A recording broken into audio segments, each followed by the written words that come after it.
pain.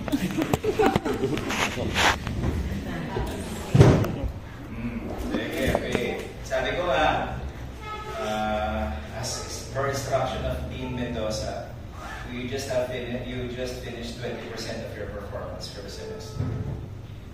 Okay? Sige. So, mahirap ang mahirap. Palaki na palaki ang point allocation na reading period. So, may pag-asa na naman. Pero pa kayo 80% ng pagkakataong pumasa. Bila lang, nakatingin lang. Okay. So, let's go with pain. Okay. Madali ng pain, di ba? Dapat madali ng pain sa inyo. Kung meron mang magaling mag-treat ng pain, kayo na dapat yun. Unless you are the cause of pain. Okay? If you are the cause of pain, problema mo lang init. Painful tuloy sa pinapawisan na si Lola Ramon at saka si Delaware. Makamatay ka pa mga sobra na. Okay. So before we start with treating pain, let us describe define what is pain. Okay. So if you know the definition of pain, you will be able to understand how to treat pain. Number one, pain is subjective. Okay. It is subjective. There is no objective. There is no objectivity to pain. Okay. Because it is the person feeling it. That's why it is basically subjective. And it is an unpleasant sensory, emotional experience, okay, that is associated with actual or potential tissue damage or an abnormality or destruction of your nerves. Okay?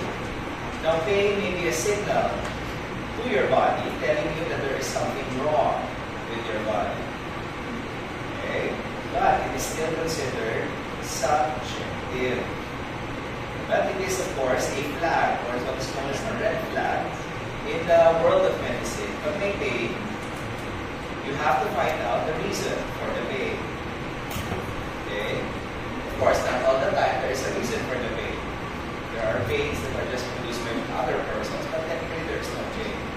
So when you classify your pain, there are probably two basic classifications of pain. You have your acute and you have your chronic pain. Pero yun nga lang, may sinama silang isang pain na talagang masakit. At ina-expect natin masakit. Ang sakit na to. And this is known as cancer pain. Okay? So, again the emphasis on pain is that it is 100% subjective. Always, all the time, anytime, all the time. Okay? The perception of pain is relevant to the person's experience, life experiences. Okay? So, the first time you maramdaman yung pain, you probably give it a very big score of painfulness. Okay? Compared to other people that probably have felt that pain before, baka hindi na masyadong painful sa kanya. But, again, in medicine, pain is a red flag. Why is it a red flag? Because pain is associated with a possible and actual tissue damage. May nasira sa katawan nyo, kaya masakit. Sabi, actual or potential. It is not necessarily going to destroy your body, but there is some sort of thing that is happening. And it is always an unpleasant sensation that is coupled by emotional experiences. So, kahit hindi ka naman sinaksak ng ex-boyfriend mo, pero nakita mo siyang nakasalubong mo siya may kasamang ibang tao, dahil mo siya ang pinagpalit para sa iyo, may masakit yun. Pero hindi ka naman sinaksak. Ano sinaksak ka? Sinabayaw ka ng aso doon? May masakit talaga. Okay? Now, the pain that you have, technically, pain is a protective function. Why is it a protective function? Because it alerts you to the possible cause or the possible damage it has done to your body. Kung walang pain, then problema nyo kasi hindi nyo malalaman kung meron na kayong sakit. And some diseases actually numb your nervous system and prevent you from feeling the disease and prevent you also from treating the disease. If your diabetes is far advanced already, there's a possibility that you will have neuropathy. And neuropathy will prevent your body from telling yourself that there is an injury in your body, and you fail to treat that cause of the injury because there is no more pain. Okay? Now, the most common pain that will tell you about actual or potential damage to the tissue is what is known as nociceptive pain. Nociceptive pain. This is your pathophysiologic adaptive type of pain. Okay? It's either inflammatory pain, it can be adaptive pain secondary to something very noxious, or noxious as substance, too hot, too cold, too sharp, too everything. Okay? It is both adaptive and protective. Now, there are many processes when you process the sensation of pain. Okay? Maraming proseso na dinadaanan ng pain. Although mabilis lang siya mag-travel sa buong katawan nyo, hanggang sa umabot sa utak nyo. Okay? But take note of the different processes that will occur when you feel the feeling or the perception of pain. Number one is, of course, transduction. Kasi isa-isa natin. Transduction, sabihin niya na ito. Transduction, conduction, transmission, modulation, and eventually perception. There are 5 steps in the processing of pain. Okay. So, pwede kayo mag-interfere in any part of the process of perceiving pain. The first one is transduction. Okay. That means you are going to stimulate your nociceptors. These nociceptors may come superficially, nasa labas ng iyong katawan, or they can be internally located. Mas malala pag internally located. Okay? They are both mechanical, thermal, or even chemical stimuli. These are noxious substances that may be released inside your body. These are your cytokines, your inflammatory cytokines that will activate your nociceptors. This is transduction. Again, transduction is the irritation of your nociceptors. These are your pain receptors. The second one is to now conduct and produce an action potential that will be conducted through your nervous system. Ang unang tatrabelan yan, para maramdaman nyo agad yung pain, are your myelinated nervous tissue. Myelinated. Okay, bakit myelinated? Kasi pag myelinated, mabilis ang transmission. Ngunit, natagpuan, subalit, kahit wala na yung pain, nararamdaman nyo pa rin yung pain. Bakit? Because it also travels to unmyelinated tissues or neurons, unmyelinated neurons. And that's why the transmission is very slow. Okay? So, kung mabilis ang pain perception nyo, that means it has passed through a very big nerve, and it is a myelinated nerve. This will produce a very sharp and very painful experience. Pero yung mga dull type of experience, yan yung mga persistent pain. Kahit wala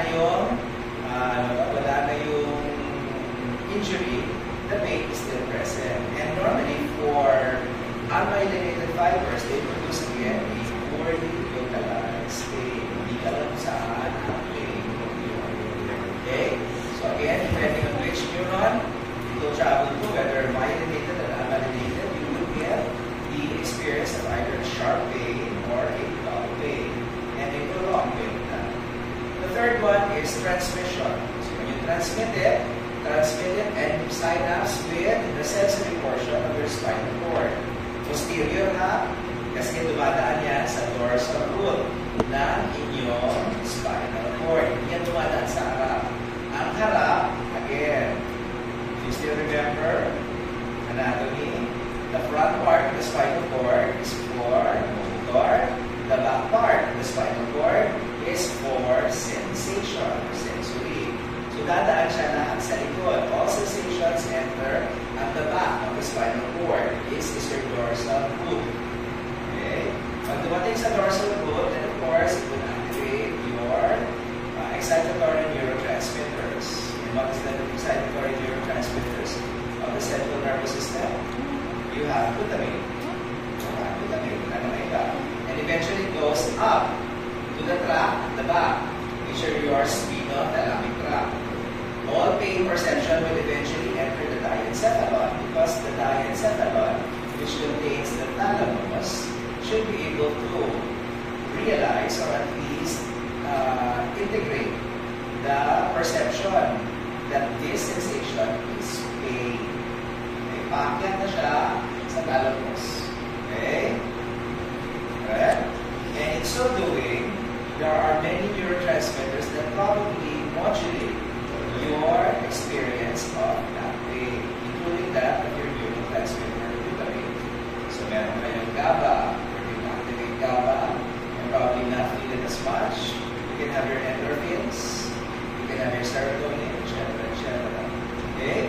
And eventually, once it reaches your brain, coming from the thalamus or coming from the spinal cord, going to the thalamus, going to your cerebral cortex, then that's the time we now give a significance to that experience of pain. Diyan yun na nilalagyan ng cognitive at association of pain with something else. Okay. So, kung may pain kayo, it can probably cause various association na you place on that pain, whether it is emotional or anything. Then you can also treat the possibility that kind of pain depending on its effect on your persona. Okay? So kung kayo ay depressed, kung kayo ay may anxiety, masakit, yung pain na yun, mas lalo masakit pa. Okay? And nobody can probably understand it unless you have gone through it. Now, your nervous system that produces that can transmit your pain is closely associated also with your immunity. That is why pain is not very good because it lowers down your immunity or your immune status. Particularly for chronic type of pain. Okay? So yung mga tao lagi nakakasakit at may chronic pain, mahirap minsan gumutin ang mga tao ganito. Okay? Okay, so another one would be your adaptive pain is the pain that you probably have a reason to. But the other type of pain is the mild adaptive type of pain. This is the one that is pathologic. It's a physiologic pain, it's a pathologic maladaptive. Paano yung maladaptive pain? Ang maladaptive pain nyo is the ones that give you chronic pain. Chronic pain. Okay? It can also be the same result as that of a damaged central nervous system or even peripheral nervous system. Okay? And sometimes there is a change in your neurotransmitter function in a mild adaptive pain. Okay? So, meron pa rin kayong destruction, meron pa rin kayong potential tissue damage, but this is already the chronic type of pain. Okay? So, your physical, adaptive as well as maladaptive pain that has a physical reason for the pain can easily be treated.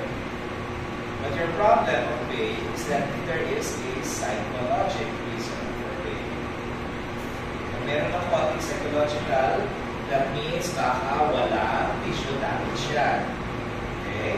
And it's just simply psychological in nature. You probably cannot find any damage to your body. And of course, when you report it, it's going to be a normal physical examination finding.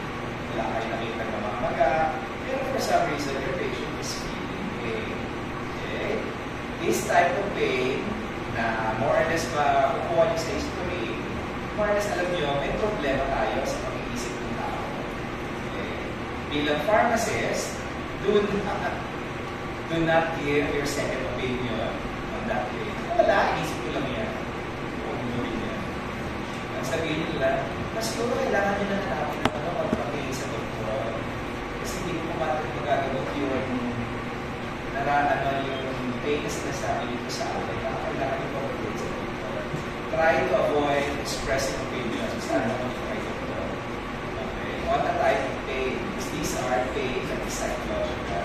Not unless kakilala ng friend mo at brutally frank ka naman sa friend mo. Okay. Pero kung hindi nyo makilala yung tao, hindi na kayo masyadong magiging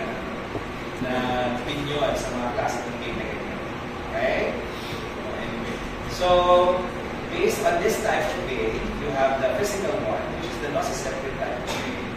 And the other one, which is technically psychological, are the neuropathic type of pain. Okay?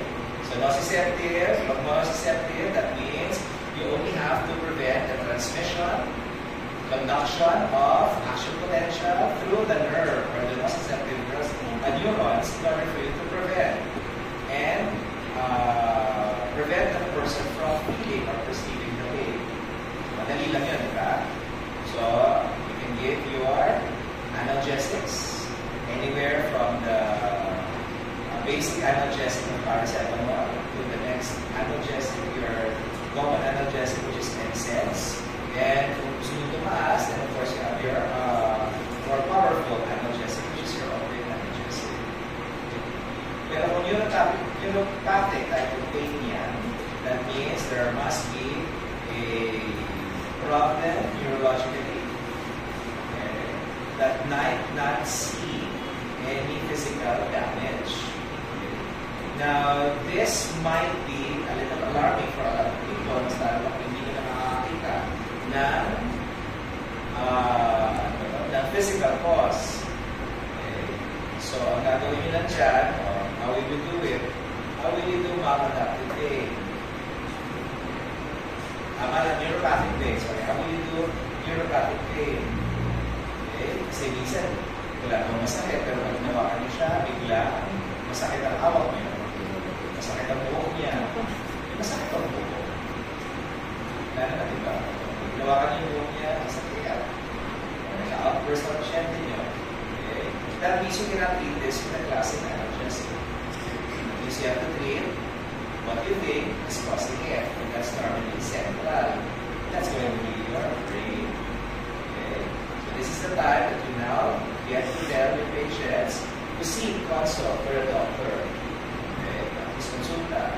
Because your patients might need drugs that are not considered analgesic, but is the treatment of choice for neuropathic type of pain. These are your antidepressants, antipsychotics, anticonvulsants, etc. Okay? Okay. Now, in terms of time element of pain, okay, dalawa lang naman ang type of pain based on time element. Okay? That should be your acute pain versus your chronic pain. You should be able to know your symptoms and signs of an acute pain versus chronic pain. Yung acute pain nyo, yan yung mga mabilisan at sharp type of pain yan. Okay? Shocking, electrifying, etc. Okay? Normally, there is a temporal relation to a noxious stimulant that will produce the acuteness of the pain. So, pag may pain kayo acute, expect that the patient's blood pressure is going to be high. You are in a sympathetic mode. If you are in acute pain, hypertension lang yan. Sympathetic mode, that means tachycardic, tumataas ang BP, Adriatic, ano ba? Okay? You might even go vasoconstriction and you lose pallor. So, namumutla ang pasyente nyo. But technically, there are that's probably some of the signs that you will see. And if there is acute pain, kahit anong laboratory ang magawa nyo, walang laboratory ang pain. There is no pain, there is no laboratory that will tell you the type of pain the patient has. Okay? Yung laboratory is only used to detect diseases that might probably cause pain. But pain itself has no laboratory na hanapin na. Okay, maghanap ng laboratory CBC dahil masakit. Masakit po yung ulo niya. Sige, CBC ka. Wala. Sige, anong sakit sa'yo? Masakit ang teka ko. Sige, may urinalysis ka. Hindi ganun na. Walang laboratory ang pain. Okay? Kung chronic pain naman, chronic pain is similar to acute pain. But of course, there is now a lengthening of time. Okay? Not just 7 days, but more than 7 days. It's going to be the possible threshold for a chronic pain. Even months. Months and months and months. Okay? There are no obvious signs for chronic pain. Kasi minsan tinatago lang ng mga pasyente niya. The only thing that you will see, or probably a high index of suspicion that your patient has chronic pain, is number one, your patient is probably depressed. Number two, if the patient has anxiety. Hindi yan signs ng pain, di ba? Ano naman yung sign of pain? Hindi makatulog ang pasyente niyo. That may be a sign of pain. Okay? So, pwede naman tanongin. Again, laboratory is not diagnostic of the pain. It is diagnostic of a possible disease that might cause the pain of the patient. Okay? And it will not identify the etiology of the pain. So, mahirap. So, kung nag-pain ka, sinabi painful, ang problema nyo, paano i-diagnose ito? Kasi subjective siya. How do you diagnose pain? The only thing you can do to pain in ways of diagnosis is how to assess your pain. And how do you assess your pain? It's subjective nga ito, di ba? So, you can only assess the pain based on a visual, what? A visual description of the pain. Visual description of the pain. Bibigay ka ng hints on how painful your pain is. Okay? Sa libro nyo, maraming scoring systems or description-based ng isang pasyenteng may pain. Okay? There are symptom assessment of pain. Hindi sa libro niya? Ano nakalagay dyan? Puro mga mnemonics lahat yan. You have all cards. Okay ba? Socrates. Scholar lang. PQRSTU. Again, these are assessment tools only. Okay? They will only be there to validate your severity of pain. Lahat mo kayo magagawa kasi yung pain, matagos mo yung pain. Pero susunod mo dyan, will be the severity. So lahat ng scoring systems nyo are actually assessment tools. Okay? So pag may pain yan, you can divide the pain into mild, moderate, and severe. Mild, moderate. So normally a score of 1 to 10 or 0 to 10 is the ones that we normally use. Okay? 0 meaning no pain. 1 to 3 would be mild, 4 to 7 would be moderate, and 8 to 10 would be severe pain. So kailangan natin wow, in fairness. Class dismissed.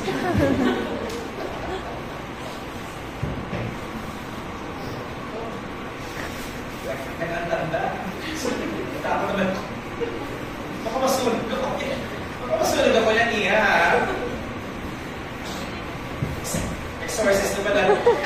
Mag-exorcist pala tayo dito. Exorcist. Okay? So when you diagnose pain, of course, again, severity, and you have to look for the reason. You have to look for the areas that are probably causing pain. As again, use the assessment tool in trying to identify and diagnose the cause of pain. Kasi subjective na talaga yan. Okay? Nakalagay nyo, all cards, basta kung ano yan, nakalagay, marami yan. Okay? So you will, although trabaho naman ang doktor yan, okay, you can try doing it. Okay? And again, by severity, again, visual analog systems, or the numbering or the subjective scoring of the patient. Okay? So, pag nalaman nyo na, mild, moderate, severe, the next thing is to now possibly treat your patients. So, what are the goals of treatment in patients that have pain? Okay? Hopefully, you use your analgesics maximally to remove pain. But there are 5 management or possible outcomes that you want for patients that are in pain. Sa libro, nakalagay dyan, these are the 5 A's. I guess, 5 A's. Tama 8? 5 A's. 1 treatment outcome is analgesia. Okay? You might show, of course, you should maximize all analgesics of your patient. Number 2, if your patient is with pain, okay, one management outcome is that your patients get to do the activities that we still normally do. Activities. Third, paborito ng pharmacy, minimize adverse drug reaction. The third A. The fourth is aberrant medication use. Okay? Misuse of your analgesics and misuse of other drugs that you think are used for pain. And finally, your pain should go away and it should not change the affect or mood of your patient. So, minsan, moody lang kayo, ay para may pain na pala nararamdaman. Okay? So, marami na, no? And when you try to treat now your patients with the analgesics, the standard 3-step ladder of treatment of pain based on the WHO analgesic ladder can be used. Diba? You can start off with the mild type of pain with NSAIDs, paracetamol. Okay? And if there is more pain, then you can add. Okay? As long as it goes to the realm of the mild, moderate, and severe. So, kung sinabi niya 8, huwag na kayo bumaba sa paracetamol at NSAID. Huwag na kayo sa third ladder ng 8 to 10, which is the severe one. And of course, you can give your strong opioids at that point. So, pharmacology means are just one approach to treating patients with pain. It is a multimodal treatment, meaning you can go non-pharmacologic, you can go pharmacologic, you can do anything that can reduce the pain of your patient. But for cancer, alam niyo naman may ano yan, may rason naman talaga. So you maximize cancer treatment. At the same time, try to maximize your analgesic use so that your patient has quality of life. QAL. QOL. Quality of life. Okay? So, with non-pharmacologic, saan yung mga sa non-pharmacologic, diba? Non-pharmacologic therapy of pain. Diba? You can do physical therapy. You can do exercise. Do weight loss. Gusto nyo pakasaksak sa 220 o 110? Pwede naman gamitin. Huwag nyo lang gamitin dalili nyo para saksak. Okay? You can go with complementary and alternative medicine. One of them would be your Chinese acupuncture. Okay? You can go Tai Chi, you can go yoga, you can go meditation, you can go relaxation, biofeedback, etc. etc. Pero sabi ko sa inyo, one is apply electricity. Okay? Your acupuncture can also be applied electricity. It's needle yun, di ba? So, pwede nyo i-attach a small generator. Small battery pack siguro. Huwag naman generator. Baka lumiwanag na bigla. Okay. Gamit ka lang ng mga small battery packs that will probably cause small burst of electricity in your body that can offset your pain. Acupuncture is one. Ang hirap na. For drug treatment, of course, sabi ko nga, use the all possible options of analgesia. Okay? From non-opioids to opioid agents and to adjuvant analgesics. What are the adjuvant analgesics? These are analgesics that are normally not used as analgesics. Okay? Antidepressants. Okay? Anti-seizure medications, local anesthetics, topical anesthetic. Kung talagang painful, kagaya ng cancer, you can actually employ anesthesia. Okay? Your epidural anesthesia, your intrathecal injections, or you can hook yourself to a morphine drip. Galing na. Ay, lagi ako siya. Yung morphine drip na nakikita niyo sa mga pasyente may cancer, is a controlled drip. Okay? You can only do a maximum pindot-pindot. Hindi ka mapayagan kung pindutin mo ng... Okay? Baka sumakit ang daliri mo sa kapindot. Hanggang maximum lang yan. Nakaset yan ito ang maximum pindot. Hindi ka pwede pindot ng pindot. Okay? Kaya akala nyo may pindot ng pindot. Ano? Okay? So, physical methods, bahala na kayo. Although, if there is a reason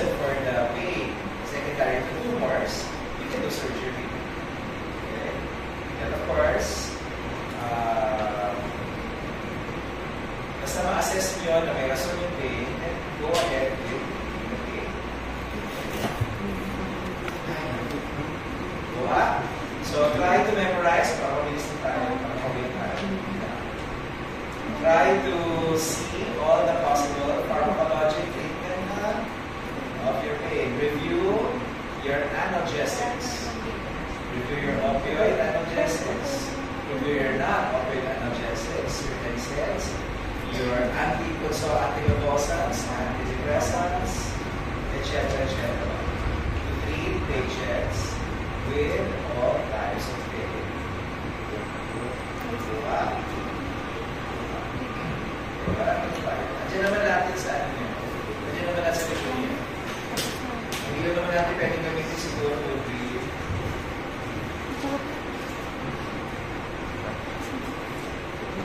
Makala. Marijuana. Hindi natin pwedeng gamitin kasi wala naman tayo. Pero kung nasa abroad kayo, the only one that I saw as a cannabis store was Japan. Japan is a cannabis store. Doon pumasok kami, hindi kami pinakain.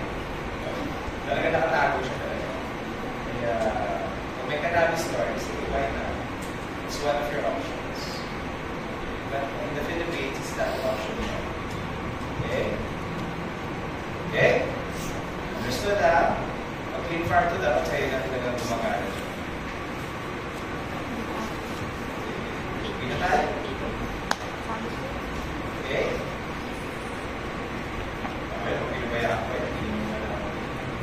Anyway, so let's see next week. Okay kayo.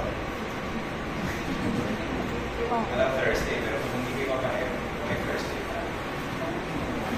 Ano wala na? Ano bang activity ng Thursday? Araw-araw po lang yung... Hindi. Hindi sinabing araw-araw. Tanong mo, ano activity sa Thursday?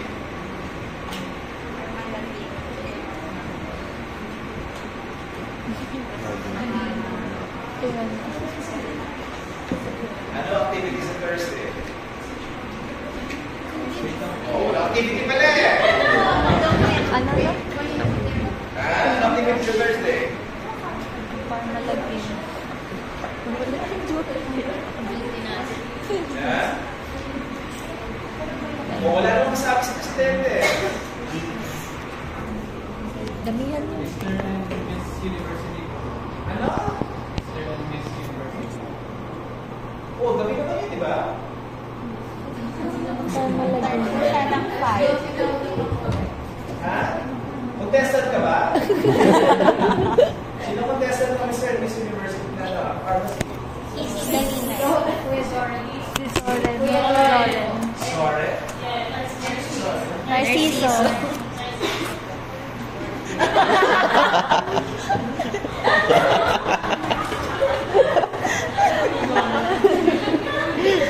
Magkakalit si Narciso? Si Narciso? Opo. 4th year? Yes po.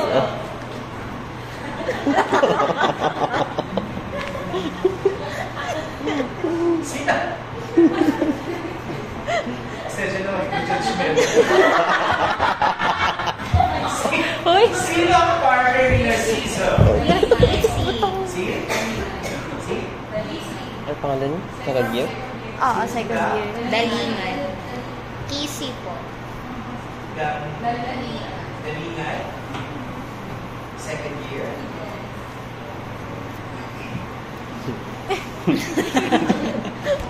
Uy! Kunin ko lang na. Umaasa kayo manalo? Umaasa kayo manalo? Umaasa ba para si manalo? Opo. 30 lang. Ano na?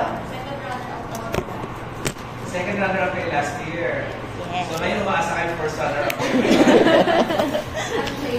Ala! Kuya! Uy! Ate! Ha? Baka painful yan.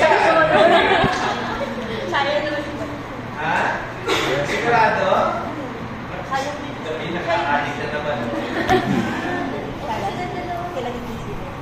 Anyway, sige, good luck na lang. Yun lang activity, Mr. and Miss? Malaging pa Ano sports? Basketball and volleyball. Anong oras yan?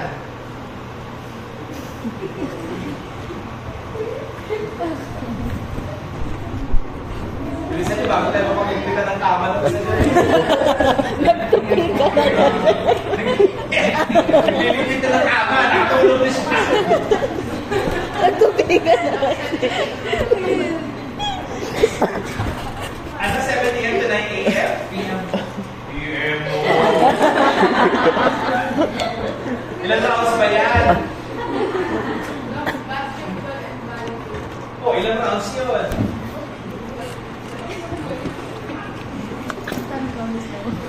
Pinost nyo na ba sa ano yan? Pinost nyo na ba sa group chat ng mga each year level? Hindi pa po okay. Oh, ba't nyo pinost? Paano natin malalaman? Isip yan. Mamaya ako check ako. Ay, nako. Tingnan lang natin. Hopefully, Uy. ahead naman kayo sa ano eh. At least, lahat ng lectures ko ahead of time naman. Yes, wala naman. Hindi.